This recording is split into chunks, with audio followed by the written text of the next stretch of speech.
It's Tuesday, January 23rd, and your stories today are IMF calls for global crypto cooperation, and EY provides an ICO accounting bombshell.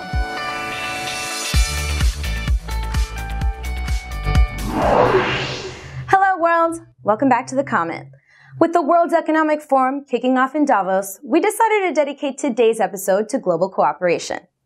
The international discussion about digital currencies is a complex but necessary step toward further growth and innovation.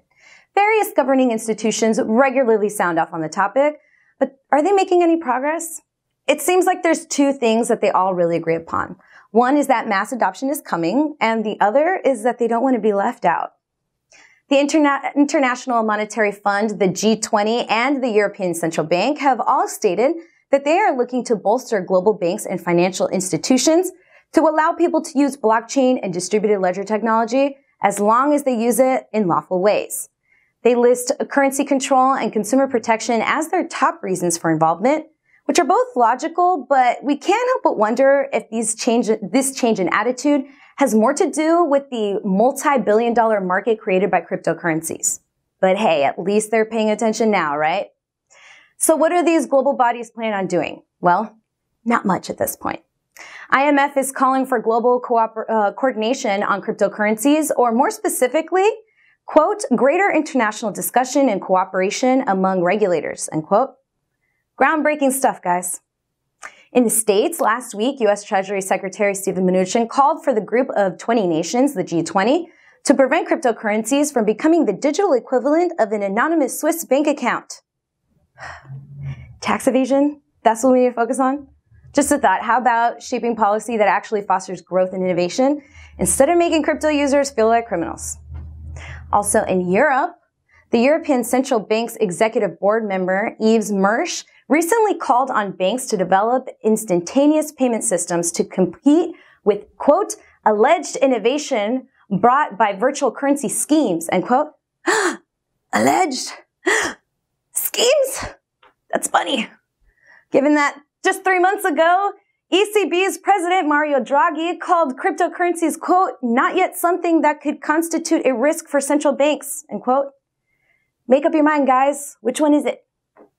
Well, hopefully we'll hear some positive news out of Davos this week. After all, cryptocurrencies and blockchains can't be ignored anymore, right? And lastly, $3.7 billion has been raised through ICOs in 2017, but more than 10% of that has been stolen. According to new research that analyzed more than 372 ICOs, it was found that roughly $400 million of the total $3.7 billion in funds raised to date has been stolen or lost. This is, of course, according to Ernst & Young's research, which was published yesterday.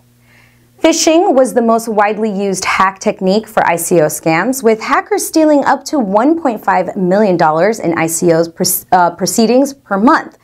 The research also noted that the volume of ICOs has been slowing since late 2017. Less than 25% of ICOs reached their target in November, compared that with 90% in June. That's good news. People are starting to catch on. Do your homework before investing, guys. That's our comment for the day, but what do you think? What about you? Have you lost any money in ICOs? Have investors learned their lesson? And are global policymakers ever going to get it? Ever gonna get it, ever gonna get it? Let me know. Tweet at me. Have a wonderful day, and don't forget to leave a comment.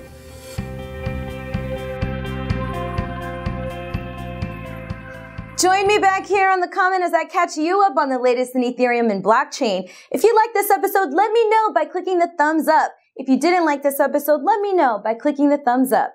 Don't forget to subscribe to our YouTube channel, and to make sure you get all the newest episodes of The Comment as they air, click on that alert button. That's the bell-looking thing right next to the word subscribe. If you missed our last episode, you can catch up on ETHNews.com or on YouTube, or just subscribe so you don't miss them anymore. Follow me on Twitter and on Instagram at ETHNewsy. That's at ETHNews, Sy, and we will see you next time.